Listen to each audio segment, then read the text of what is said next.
Hello juniors, welcome to కథలు చెప్పుకుందాంరా. ఎలా ఉన్నారు అందరూ? చక్కగా స్కూల్కి వెళ్ళొస్తున్నారా? వెళ్ళొచ్చి మన కథలు వింటున్నారా అందరూ చక్కగా?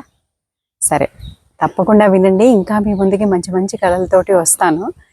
ఇవాల్టి కథ నేను ఒక ఆలయం గురించి స్థల పురాణం చెప్దాం అనుకుంటున్నాను.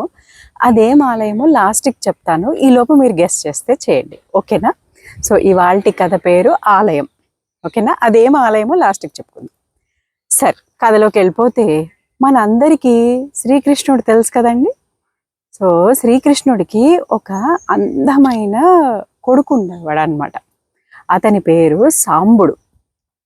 అయితే వాడు చాలా అందంగా ఉండేవాడు. కాకపోతే అందానికి తగ్గ పొగరు కూడా ఉండేదన్నమాట. సో అతను ఎప్పుడు ఎలా అంటే చాలా శాస్త్రాలు అవి చదువుకున్నవాడే, కానీ అందానికి తగ్గ పొగరు ఉండేది. అండ్ ఎక్కువ సమయం టైంపాస్ చేస్తూ ఆడపిల్లలతో స్పెండ్ చేస్తూ అలా టైంపాస్ చేస్తూ ఉండేవాడు అనమాట. అయితే ఒకసారి మనందరికీ నారదుడు తెలుసు కదండి. నారదుడు ఒకసారి సాంబుడిని కలుద్దామని చెప్పి ద్వారకకి వస్తాడనమాట. అయితే ఈ నారదుడు అంటే మహాముని కదండి. చక్కగా మన ఇంటికి మనం ఎవరైనా ఇంటికి అతిథులు వచ్చారనుకో, మనం ఏం చేస్తాం? రండి, లోపలికి రండి, కాసిన మంచినీళ్ళు తాగుతారా, బాగున్నారా, అమ్మ నాన్నని పిలుస్తాను, అలా అలా మర్యాద చేస్తాం కదా, చెయ్యాలి కూడా.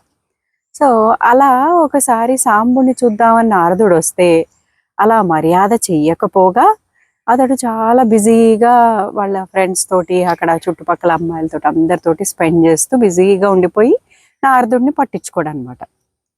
అయితే నారదుడు బాధపడతాడు, కోపం వస్తుంది కొంచెం. ఆ ప్లేస్లో ఇంకెవరైనా మునులు ఉన్నారనుకోండి, వాళ్ళు ఏం చేస్తారు? గంగాజలంలోంచి నీళ్లు తీసుకుని మీద జల్లేసి శాపం పెట్టేస్తారు. కానీ నారదుడు అలా కాదనమాట. అతడు ఒక గొప్ప, చాలా చాలా శాస్త్రాలు అన్నీ తెలిసినవాడు, చాలా వివేకవంతుడైన వాడు అనమాట. కానీ అందుకని అతను ఏం చేస్తాడంటే శాపం పెట్టకుండా, సరే వీడికి బుద్ధి చెప్పాలి, వీడి సంగతి చూద్దాం అని చెప్పి ఊరుకుంటాడు, ఏమనడు. మామూలుగా సాంబుడి దగ్గరికి వెళ్ళి అతను ఫ్రీ టైం చూసుకుని అతని దగ్గరికి వెళ్ళి, సాంబా నువ్వు ఇంత అందగాడివి కదా, ఇంత అందంగా ఉంటావు, మీ ఊర్లో అమ్మాయిలు ఏం బాగున్నారు, నేను ఒక ఊరు చెప్తాను, ఆ ఊరికెళ్ళు, నీ అందానికి తగిన అమ్మాయిలు దొరుకుతారు అక్కడ నీకు, నువ్వు ఆటెళ్ళు అని చెప్తాడనమాట. అయితే అవునా, వీళ్ళనే నువ్వు బాగాలేదంటున్నావా, ఇక్కడున్న అమ్మాయిలే అందంగా లేరంటున్నావా, సరే చెప్పు ఏ ఊరో అంటాడనమాట. అయితే అతను ఏం చెప్తా అంటే ప్రాగ్జ్యోతిపురం అని ఒక ఊరుంది, ఆ ఊరిలో నువ్వు చూసావంటే చాలా అందమైన అమ్మాయిలు ఉంటారు, నీ అందానికి తగ్గవాళ్ళు అని చెప్తాడు. అప్పుడు సాంబుడు అనుకుంటాడు, సరే ఓసారి ట్రై చేద్దాం, ఇతను చెప్పాడు కదా అని చెప్పి, సరే నేను వెళ్ళి ఆ ప్రాగ్జ్యోతిపురంకి వెళ్ళి అక్కడ అమ్మాయిలు ఎలా ఉన్నారో చూస్తాను అని చెప్పి ప్రాగ్జ్యోతిపురంకి వెళ్తాడనమాట. అసలు అక్కడ ఏంటంటే మన శ్రీకృష్ణుడు నరకాసురుణ్ణి అనే రాక్షసుడిని చంపేస్తారు కదా, శ్రీకృష్ణుడును సత్యభామ కలిసి. ఆ చంపిన తర్వాత నరకాసురుడు అనే రాక్షసుడు ఒక 16,000 మంది అమ్మాయిల్ని చెరపట్టి ఉంటాడనమాట. అయితే వాళ్ళని బంధించి ఉంటాడు. సో శ్రీకృష్ణుడు నరకాసురుడిని చంపేసిన తర్వాత ఆ 16,000 మందిని విడుదల చేసి శ్రీకృష్ణుడే పాలిస్తూ ఉండేవాడు అనమాట. అతను ఏలుకుంటూ ఉండేవాడు. అయితే ఇప్పుడు సాంబుడికి వీళ్ళు గుర్తులేదు, తెలియదు అనమాట. ఈ 16,000 మంది సాంబుడికి ఏమవుతారు? తల్లి సమానం కదా. అలాంటి వాళ్ళతో వెళ్ళి ఫ్రెండ్షిప్ చేసి అలా ఉండకూడదు కదా. అయితే వీడికి తెలియదు, సాంబుడికి తెలియదు. అయితే మనకి వినాశకాల విపరీత బుద్ధి అని అలా విపరీతాలు చేయాలనుకున్న టైంలో మనకి మతిమరుపు వస్తుంది, ఇట్లాంటి మంద బుద్ధులన్నీ కూడా వస్తూ ఉంటాయి అన్నమాట. సో వాడు ఏం గుర్తుపట్టకుండా ఏం చేస్తాడంటే ఆ సాంబుడు వెళ్ళి వాళ్ళతోటి ఫ్రెండ్షిప్ చేసి అక్కడ అందులో జలకాలు ఆడుతూ ఉంటాడనమాట వాళ్ళతోటి. అయితే గోమతి నదిలో, ఓకే, ఆ గోమతి నదిలో వీళ్ళతో ఆడుతూ ఉంటే అప్పుడు నారదుడు ఏం చేస్తాడంటే, ఇదిరా టైము, నీ పని చెప్తాను అని చెప్పి శ్రీకృష్ణుడు తీసుకుని ఆ ప్రాగ్జ్యోతిపురంలోని గోమతి నది ఒడ్డుకి తీసుకొస్తాడనమాట, ఈ సాంబుడును ఆ అమ్మాయిలు ఉన్న ప్లేస్లోకి. అయితే శ్రీకృష్ణుడు సాంబుడిని అక్కడ చూడగానే చాలా కోపం వచ్చేస్తుంది. ఒరే, ఇంత పాపానికి మొదలెట్టావురా నువ్వు, అసలు ఎంత పాపం చేస్తున్నావు, వాళ్ళంతా నీకు తల్లి సమానులు, వాళ్ళతోటి ఆడుతున్నావా అని చెప్పి కోపం వచ్చి, సరే నీ అందం చూసుకునే నువ్వు మిడిసిపడుతున్నావు కదా, నీ అందమే నీకు శాపం అవ్వాలి అని చెప్పి, నీకు ఒళ్ళంతా గజ్జి రావాలి అని చెప్పి శాపం పెడతాడనమాట. మీరు అనుకోవచ్చు శ్రీకృష్ణుడు చాలా చాలా గొప్ప, ఏమంటారు, భగవంతుడు కదా, మరి సొంత కొడుకే ఎందుకు శాపం పెడుతున్నాడు అని. దాని వెనకాల ఒక చరిత్ర ఉంటుంది, అది జరగాలని ఉంటుంది కాబట్టి అలా జరుగుతుంది అంతే తప్పించి ఆయన కోపోద్రేకాలకు గురైపోయి శాపం పెట్టేశాడని మీరు అనుకోకూడదు. అది తర్వాత తెలుస్తుంది. ఆయన వల్ల ఒక సత్కార్యం జరగాలి కాబట్టి అలా జరిగిందనమాట ఆ ఇన్సిడెంట్. ఓకేనా? అయితే సరే, ఈ సాంబుడికి ఒళ్ళంతా గజ్జి వచ్చేస్తుంది అనమాట వెంటనే. అతడు చాలా షాక్ అయిపోతాడు. నాన్నగారు నన్ను క్షమించండి, నాకు తెలియలేదు, వీళ్ళు నా తల్లులు అని చెప్పి నాకు తెలీదు, నన్ను క్షమించండి నాన్నగారు, నాకు ఎలా అయినా శాప విమోచనం చెప్పండి అంటే, అప్పుడు ఆయన అంటాడు, సరే నువ్వు తెలియక చేసావు కాబట్టి నీకు ఒక పరిష్కారం చెప్తాను. మన ద్వారకకి తూర్పు దిక్కుగా దండకారణ్యమును చిత్రకూటం అనే అడవి ఉంటుంది, అడవులు ఉంటాయి. ఆ అడవులన్నీ దాటిన తర్వాత నువ్వు ఇంకా ఈస్ట్కి వెళ్తూ ఉంటే అక్కడ ఒక ఫస్ట్ ల్యాండ్ వస్తుంది, ఆ భూమి. ఆ భూమిలో ఈ జంబూ ద్వీపం అంటారు కదండి, మన ఏషియాని జంబూ ద్వీపం అంటారనమాట. సో ఆ జంబూ ద్వీపంలో పడే ఫస్ట్ సన్ రే ఒక ల్యాండ్ మీద పడుతుంది. ఆ పక్కనే చంద్రభాగా నది అని ఉంటుంది. నువ్వు ఆ చంద్రభాగా నదికి వెళ్ళి స్నానం చేసి రోజు ఆ భూమి మీద ఫస్ట్ సన్ రే పడగానే సూర్యుడికి ఆర్ఘ్యం ఉపాసన చెయ్యి, నమస్కారాలు అర్పించు, అలా చేయగా నీకు తగ్గిపోతుంది అని చెప్తాడనమాట. అయితే అలా చెప్పగానే సరే అని చెప్పి సాంబుడు ఏం చేస్తాడు, బయలుదేరతాడనమాట. బయలుదేరి ఎంతో, అసలు అప్పట్లో దండకారణ్యం చిత్రకూటం అంటే చాలా థిక్ డెన్స్ ఫారెస్ట్లు అనమాట. అందులో ఎన్నో వన్యప్రాణులు, వైల్డ్ యానిమల్స్ ఉంటాయి కదా.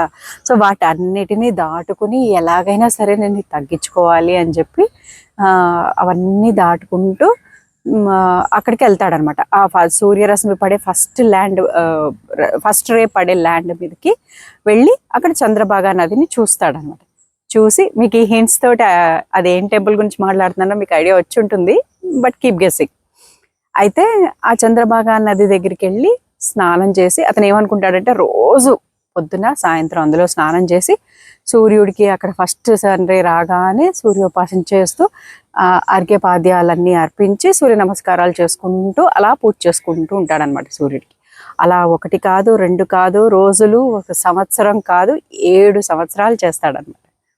అలా 7 years చేయంగానే సూర్యుడికి అయ్యో పాపం వీడు ఇంత చేస్తున్నాడు, నాకు వీడికి ఏం కావాలో తెలుసుకుందాం అని చెప్పి ప్రత్యక్షమై, రే సాంబా ఏం కావాలరా, నువ్వు నన్ను ఇంతలా పూజ చేస్తున్నావు అని అడుగుతాడనమాట.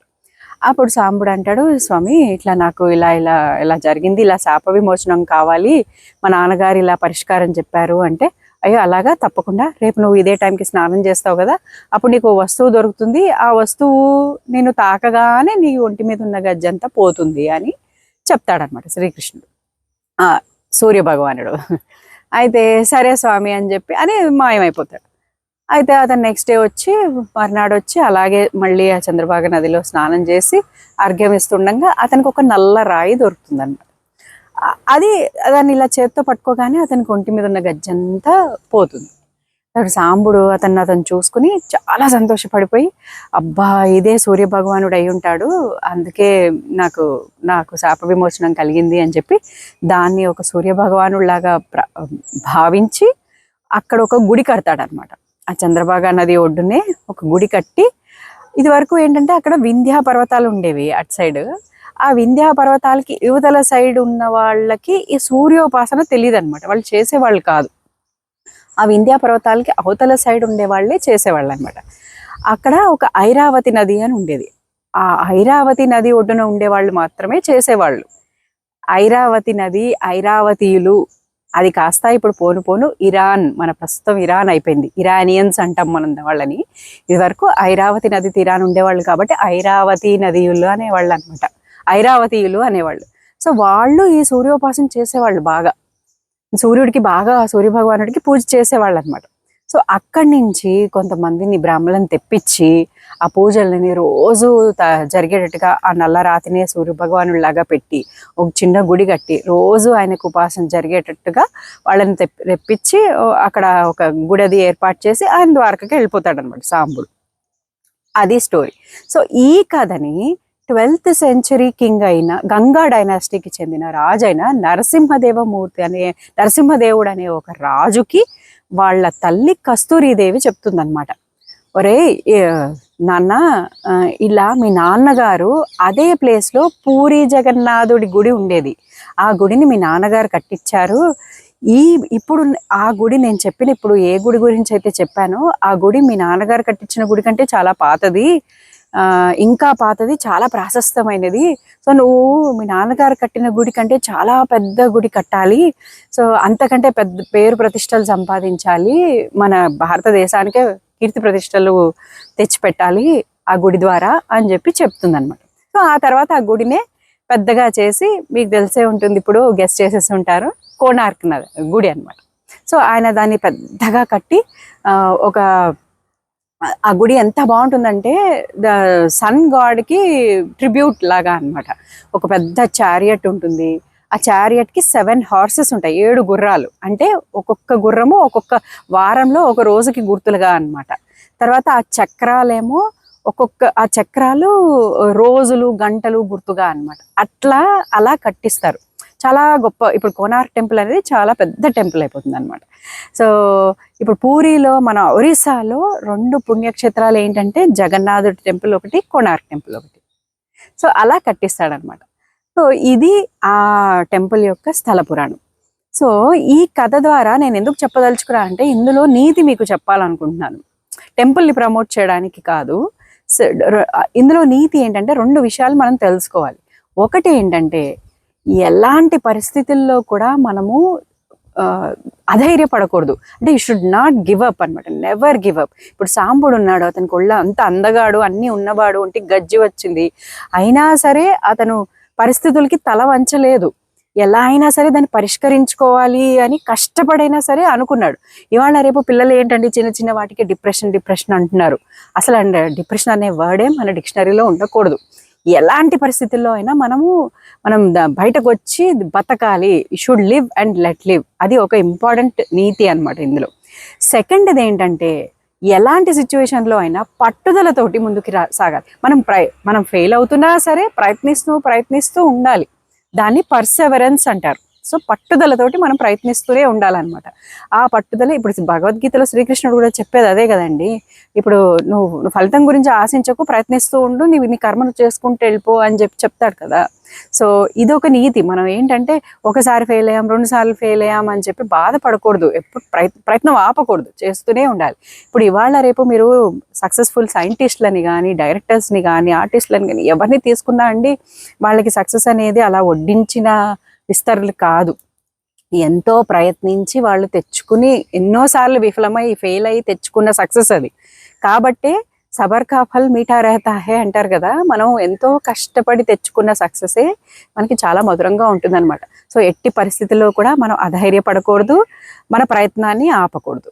అదనమాట మన కథలో నీతి. ఓకేనా? సో మళ్ళీ మీతో మంచి కథతో మీ ముందుకు వచ్చేస్తాను. Until then, bye bye.